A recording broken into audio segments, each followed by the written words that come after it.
Hey everybody, Bandicoot Commando here, and welcome back to Marvel Rivals.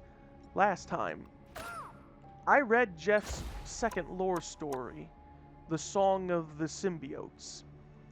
Basically, after everything that has happened so far up to this point, Jeff has joined the Guardians of the. Well, he's not an official member, but he has essentially joined the Guardians of the Galaxy. The Guardians return to Clintar because Null is returning, as we know. But as soon as they land, they are attacked by symbiotes, and the symbiotes are able to overcome and attempt to bond with them. But the worst part is that these symbiotes were under the control of Null, and as soon as they were attached, Null was ready to put his influence on them. But Jeff remembered something that Venom told him when he was on Arakko with him. Venom told Jeff how even though symbiotes are the way they are and created by Null, Null doesn't have full true control over them.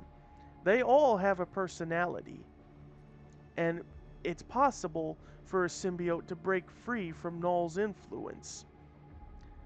And earlier, Jeff had a little song of himself that he sings, and it just happens to be the very thing he needed to fully break free of Null's influence and to allow the symbiote fully bond with him.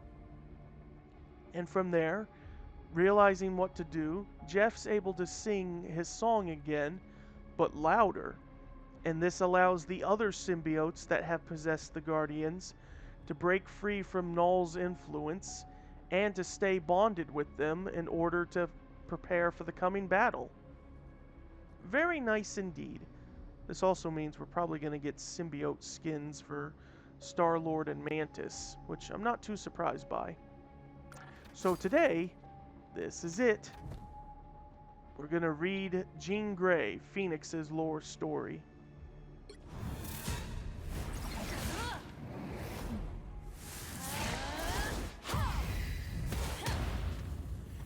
Alrighty. Let me take a moment to drink a drink.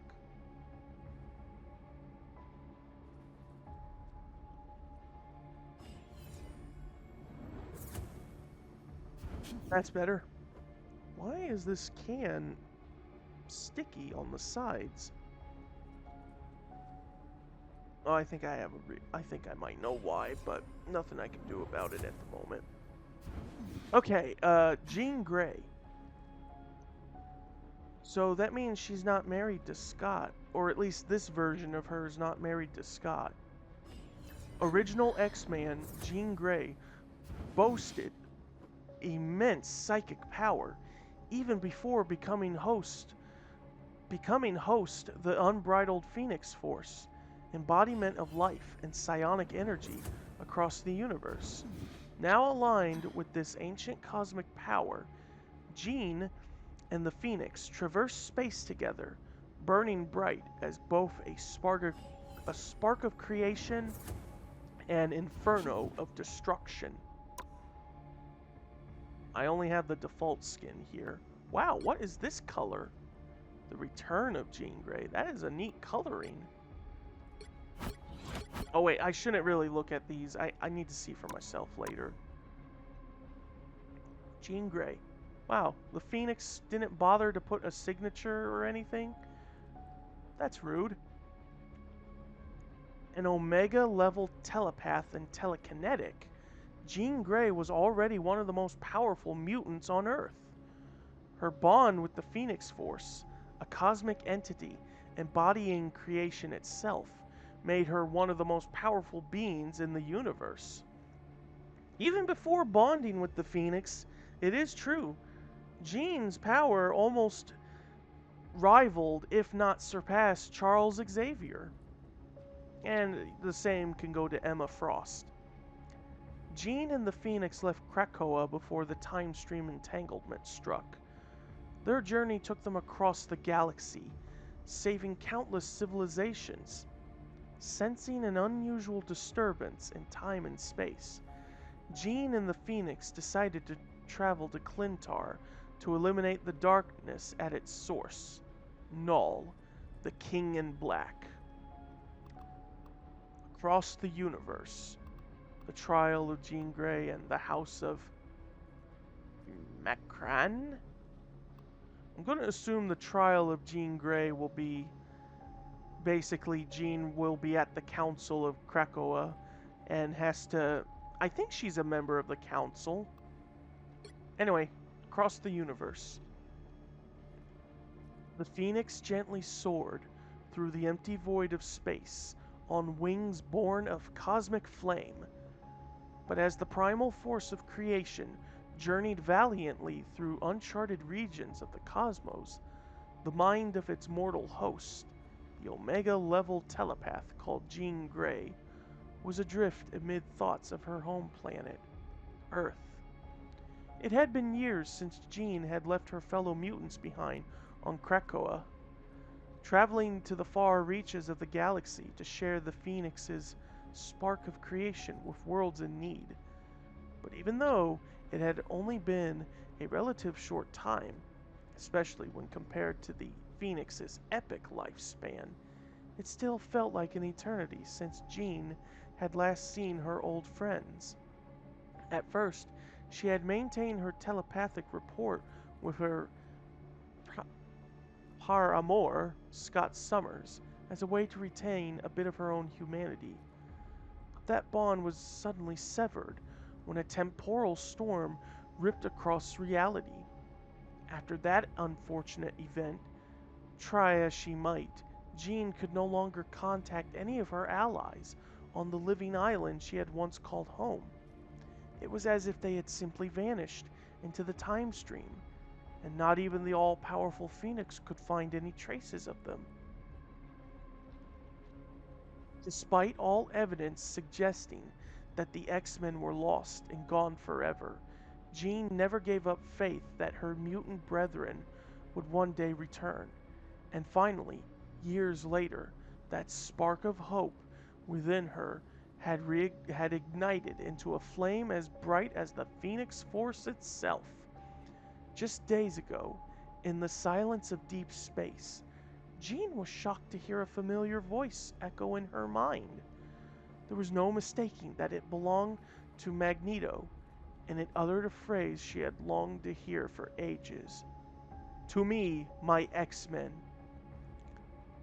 Spending so many years bonded to a force of nature as old as the universe itself, Jean had learned firsthand that time worked in the most mysterious of ways. So it didn't really surprise Jean that the source of that voice was coming from 70 light years further than the distance between her and Earth. Had Magneto and Krakoa been teleported to the far reaches of the universe? Or had they somehow jumped forward decades into the future?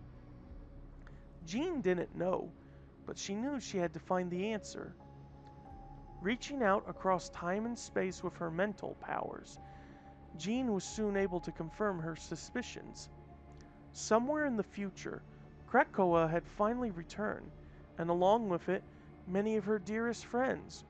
Aurora, Eric, Illyana, Emma, and Logan. But where was Scott? Jean vowed to find out, and wasn't willing to waste another second. She spread the Phoenix's flaming wings and changed her trajectory, heading straight toward the planet of her birth.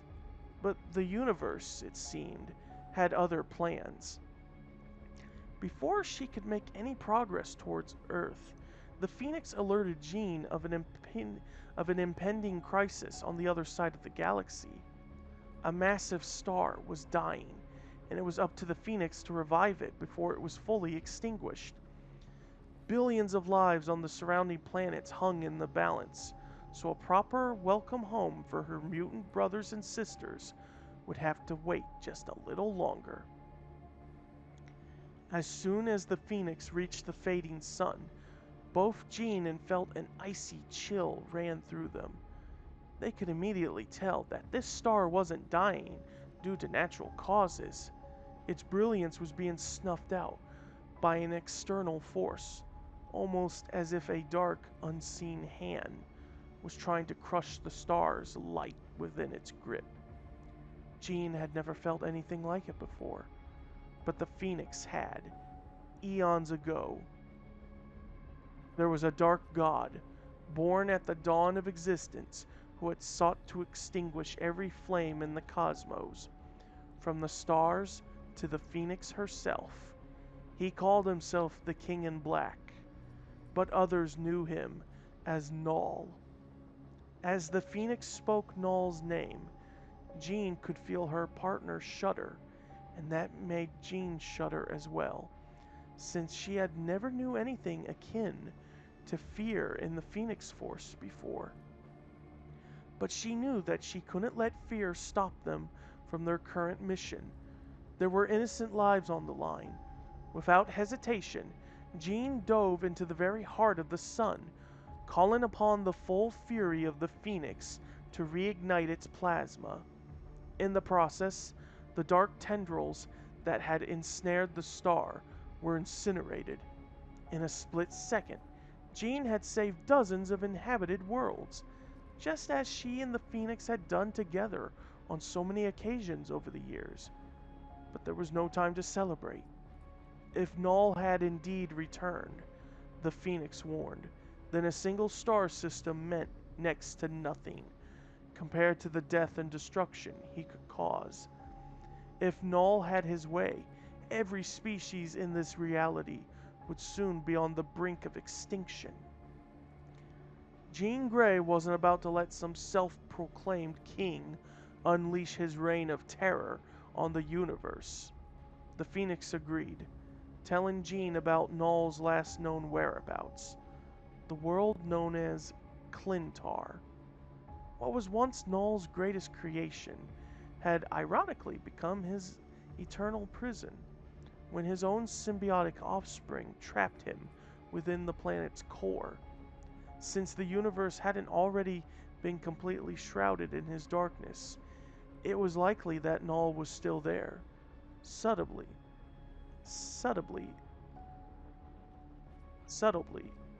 I don't feel like that sounds right, spreading his influence as he worked on a way to finally escape. Clintar was light years away, but fortunately, the Phoenix knew a shortcut. The divine space was a plane of reality that only those with vast cosmic power could access and traverse. The Phoenix entered this ethereal realm with ease, but soon realized that she and her host were not alone. There, within the sacred plane, was a gathering of godlike beings, each of them bearing the stench of Null's oblivion. Somehow, he had corrupted these majestic beings, and they had taken refuge in the divine space. Had they gone there to escape Null's influence, or to plan their next attack in their Dark Lord's name? Oh, excuse me. The Phoenix soon had her answer. "You burn with the fury of a million suns," growled Bast, the Wakandan panther goddess. "You do not belong in our master's glorious oblivion. Your flames must be smothered." "I'd like to see you try," Jean Grey said with a smile. As the Phoenix let out a cry that echoed through the divine space, Boss lunged at the firebird with her claws bared and her jaws opened wide. "You will be extinguished!" Boss roared, her claws slashing straight through the Phoenix's fiery rings. "I am fire and life incarnate," the Phoenix responded, her voice echoing from her host while her wings instantly reform, as if Bast had never touched her at all. "Today, only the darkness shall be burnt away." Summoning every remaining ounce of her strength, the Phoenix released a burst of cleansing cosmic flame that washed over Bast and the other dark deities, instantly purging the corruption from them. Bast licked her wounds, but then joined the grateful gods as they bowed in reverence to the Phoenix.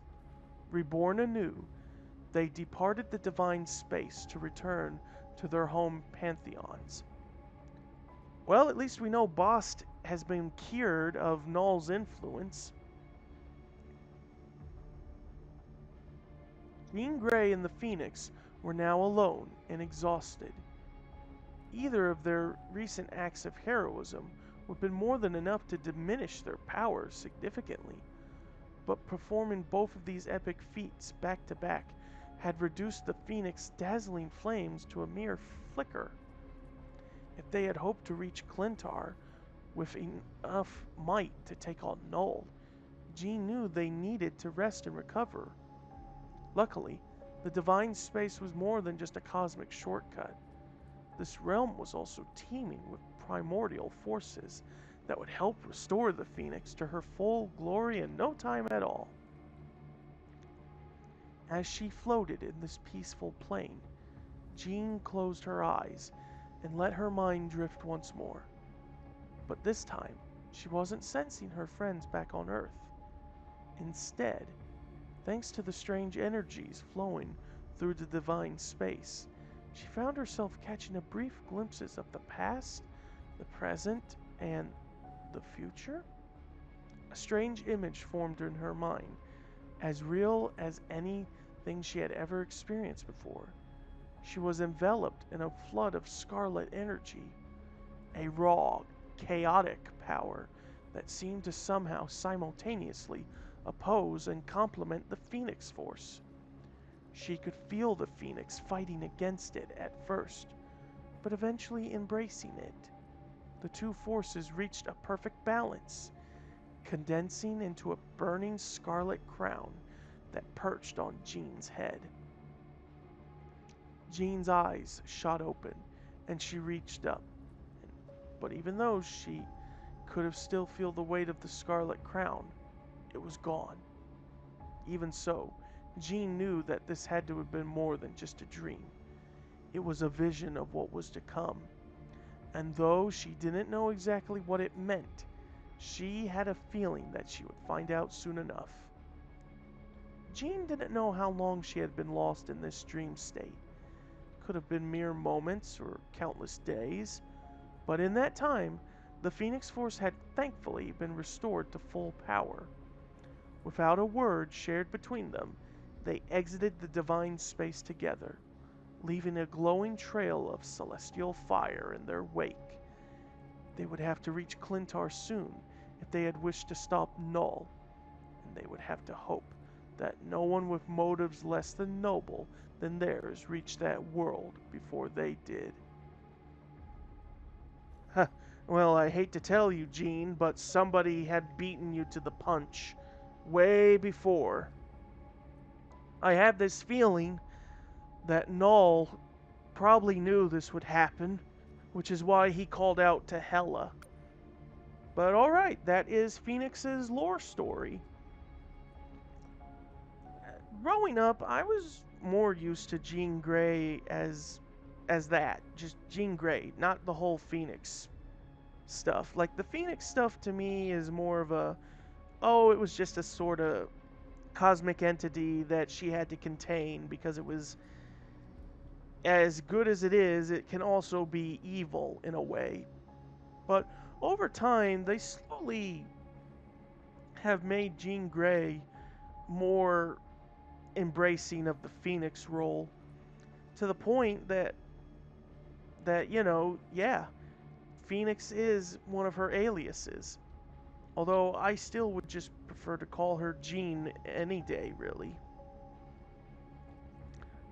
And also, we now know that Bast and countless other gods have been cleansed of Null's influence, so we'll probably get an update on that. But for now, that will do for this episode of Marvel Rivals. Join me next time. There's one more lore story to read. Join me next time as we read Venom's lore story. That is it, and I will see you guys next time.